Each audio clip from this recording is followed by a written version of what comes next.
José, ¿cómo viviste el tema de Trump? Porque también se suma la baja de tasa. ¿Ok? Ahí media encubierta, porque mientras festejamos Trump, que uno decía, no van a hacer nada porque recién se conoce el nuevo presidente, bajó la tasa también, y se dio también la lógica de los mercados. Cuando nosotros veníamos hablando, digamos, dónde invertir si ganaba Trump, y se dio realmente la lógica. A ver, bajaron las tasas de corto plazo, la Fed bajó las tasas. Las tasas de largo subieron desde fines de septiembre, yo diría desde que en las encuestas Trump empezó a remontar. Y han subido a pesar de que la Reserva Federal ha bajado 75 basis sus tasas cortas. Llegaron a subir unos 80 basis y hoy en una señal de paz retrocedieron 10. Las subastas de esta semana, hubo colocación de bonos de largo plazo, funcionaron muy bien. Y la Reserva Federal mantuvo, digamos, sus planes. Y acá es uno de los elementos, yo diría, más claros de la incertidumbre sobre el futuro. ¿Qué hace Trump? La verdad que Trump, a pesar de que critica y se ha beneficiado de las críticas de la población con respecto al gobierno de Biden, recibe una herencia espectacular. La economía está creciendo de una manera muy sólida, está en pleno empleo, la inflación que subió, y esa es la factura que le pasan a Biden y a Harris y a todo el Partido Demócrata, la inflación está bajando, los últimos 12 meses está en 2,09%. La Reserva Federal con esta situación está dispuesta a bajar las tasas lo que resta el año y todo el año que viene. Y además tenés un bull market que ya ha cumplido 2 años, cotizando a evaluaciones muy, muy altas. Entonces la disyuntiva es, ¿seguís con tu agenda que ha sido muy buena para ganar la elección? ¿O le das un mayor espacio a lo que ya tenés, a la inercia? Mayor continuidad a lo que se venía haciendo. Digamos, podés vivir si querés de la herencia que te dejó Biden. Y la vida sería muy buena y bajaría los decibeles de incertidumbre. Es lógico que Trump tiene que hacer y mantener las cosas que prometió, pero tiene que dosificarlas, quizás puede combinarlas de una manera que le sirva a él, pero básicamente que no arruine las condiciones que está recibiendo, que te repito, son muy, muy buenas. Ya nos vamos a meter en profundidad, porque hoy es un programa para saber dónde invertir o dónde seguir invirtiendo. Pero vamos a meternos, José da Pena, con... Sí.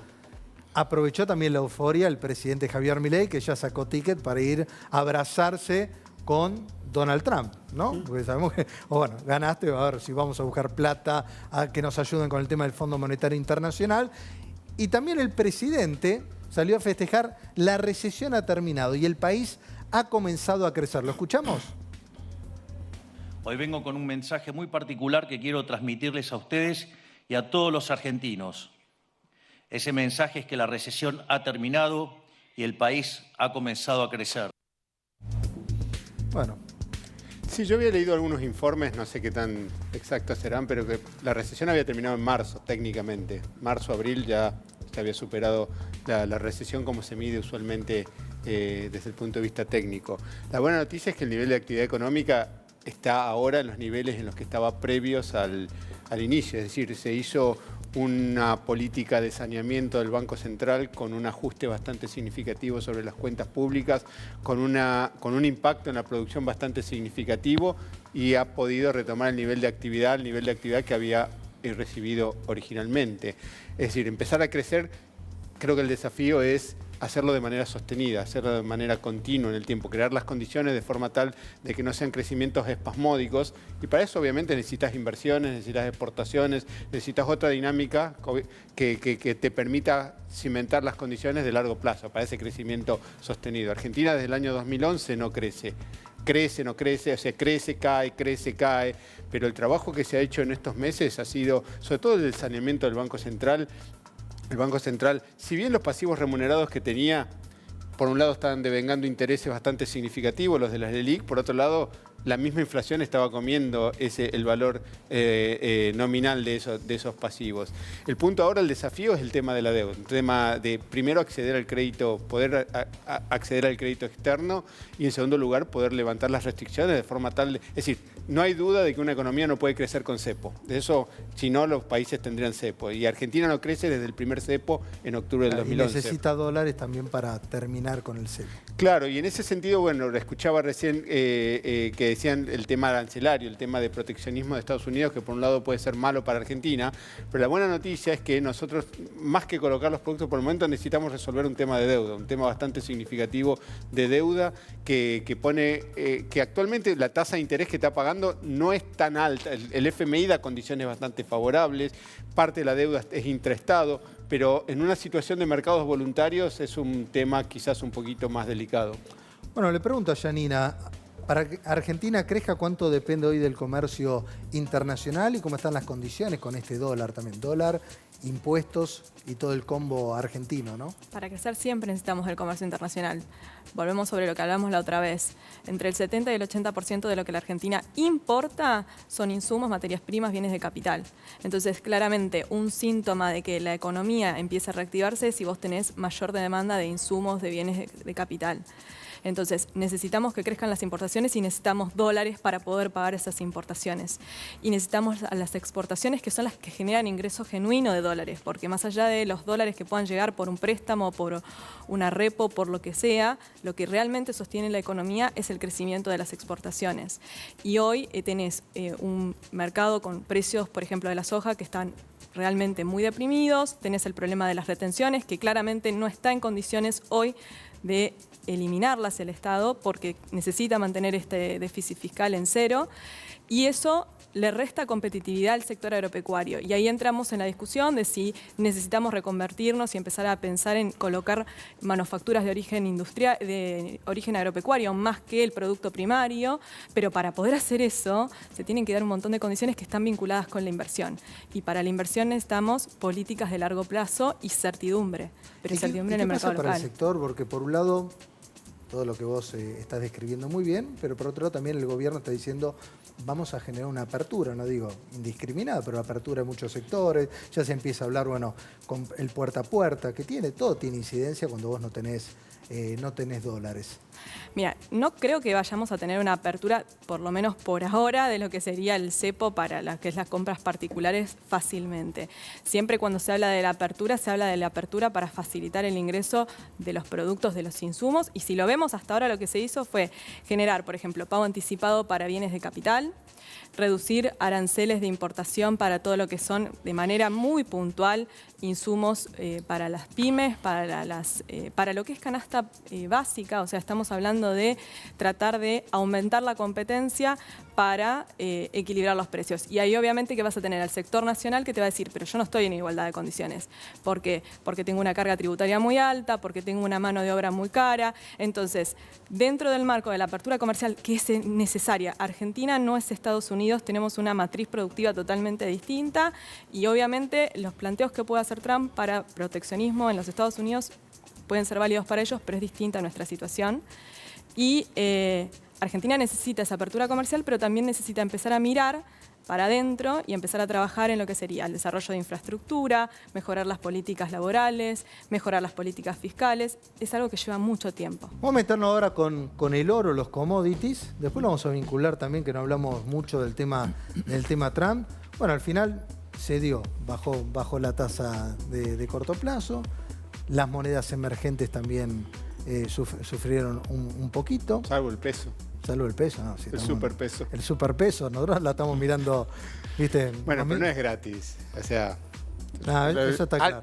Algo tiene que, algún tipo, está bien que veníamos del subsuelo y eso ayuda en el sentido de que, bueno, cuando ahí estás subiendo y vos estás bajando, tenés todavía despacio. No, cuando pasa eso, yo miro Brasil y digo, con este tipo de cambio, estamos en unos tipos de cambio de crisis total con Brasil, ¿no? Como bueno, de hecho, la suba del real, la última suba del real también había impactado en la brecha, es decir, había tenido que entre otras cosas había impactado esto que sucedió en la segunda, en julio, agosto, uno veía el real también, que un real que se debilitaba y el peso no puede hacer ajeno a eso. Ahora, si vos tenés una tasa de crawling peg que está te termina impactando en la brecha sí o sí, pero volviendo al punto, hay una situación, es decir, hay dos datos que son para tenerlo en cuenta, para interpretarlo. Por un lado, el precio del oro estaba en $2.000 a comienzo de año, si no me falla el cálculo, está en 2.700, 35% en dólares. Y el otro que de una forma llama un poco la atención también es el dólar, el superdólar, que en realidad no sé si es tanto el dólar o la debilidad del resto de las monedas, ¿no?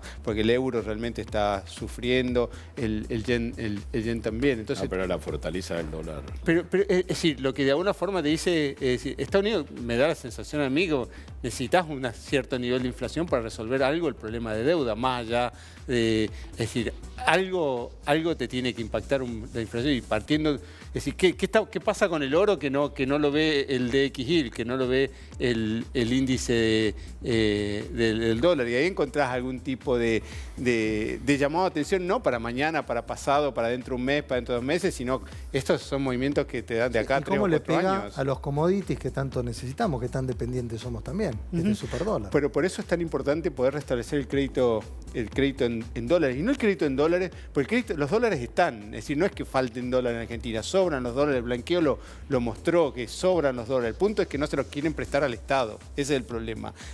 Decir que me los prestás, no, a vos no. Se los presto a Geneia, se los presto a IRSA, se los presto a YPF. Esta semana me contaron, no sé, quizás Rafael tenga mejor dato. De alguna manera vuelven a entrar. Sí, pero quizás Rafael tenga mejor el dato, pero una colocación de una letra de corto, un título en dólares de corto plazo corporativo, pero al 2%, a 2 o 3 meses o 4 meses al 2% anual. O sea que los dólares están... Dentro del cepo las tasas de financiación son irrisorias, ¿no? Dentro del cepo. Exactamente. Lo importante es que se ha podido colocar, digamos, hard dólar contra plata que está fuera del cepo.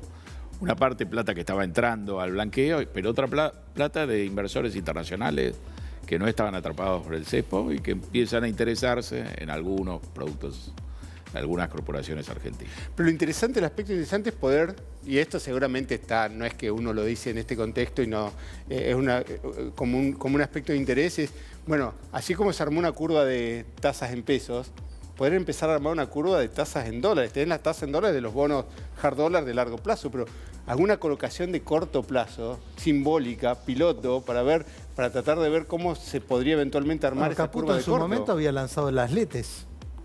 Las LETES en dólares. Que después, bueno, no terminaron Una muy bien, colocación ¿no? en el mercado internacional del soberano antes de julio es muy probable con este escenario. Ahora hay que ver qué termina haciendo Trump, ¿no? Trump puede complicar enormemente las cosas. Más allá de que la relación personal pueda ser excelente, como lo era con Macri, finalmente el programa de Macri sucumbió a medidas que tomó Trump y a la necesidad de la Reserva Federal, frente a una baja de impuestos muy agresiva, de subir las tasas y acelerar el proceso de suba de tasas. Entonces, esa es la clave. La ventaja es que Trump tampoco está para que le suban las tasas. ¿Nos va a complicar Trump? Lo comentaste al comienzo del programa. Mira, una cosa que me quedó de lo que estaban hablando de los dólares del blanqueo. Cuando hablo con los importadores, muchos de los importadores están dispuestos a pagar sus importaciones con sus propios dólares. El tema es que la normativa del cepo no se los permite, porque en realidad, a ver, pueden pagar con sus propios dólares, sí, se ahorran el impuesto país, pero lo que ellos necesitan es poder pagar anticipadamente la mercadería y la normativa actual no les da ningún beneficio. Entonces, ¿para qué voy a usar mis dólares para pagar esas importaciones si no puedo pagar cuando yo quiero? Si me permiten pagar cuando yo quiero, entonces sí uso mis dólares. O sea que el sector productivo está dispuesto a poner los dólares para poner en movimiento la rueda. El tema es que la normativa tiene que acompañar y ahí viene la flexibilización. Y también con respecto a lo de la amistad, en el año 2018 había una muy buena relación y sin embargo tuvimos el problema del biodiesel, tuvimos el problema de los limones que nunca se pudo destrabar. Hay cuestiones que exceden a la buena relación que puedan tener las dos personas que están sentadas gobernando. ¿Nos puede complicar? Vuelvo sobre lo mismo, depende cómo nos posicionemos nosotros. A ver, la guerra comercial en su momento entre Estados Unidos y China provocó que China tomara la decisión de devaluar su moneda, tuvimos el tema de las tasas. Hoy la Argentina está en otro momento. Sí, si el dólar se fortalece, vamos a sufrir por el tema de los precios de las commodities. Sí, si China decide bajar de nuevo, o sea, devaluar su moneda y entrar en una guerra comercial, vamos a tener productos, nos vamos a ver beneficiados porque los insumos que compramos van a bajar de precio, pero al mismo tiempo hay otros productos con los que competimos en el mercado internacional con China que van a bajar de precio. Y los commodities nosotros no podemos decidir cómo. Ahora, China cambió su patrón de consumo en los últimos años con respecto, por ejemplo, a la soja. Empezó a consumir más soja de lo que es la región nuestra, principalmente de Brasil, que tuvo una muy buena cosecha este año, y dejó de comprarle a Estados Unidos. Nos puede beneficiar porque nos va a comprar más a nosotros, pero también hace que Estados Unidos tenga un excedente de soja para vender al resto del mundo y en el resto del mundo nosotros competimos.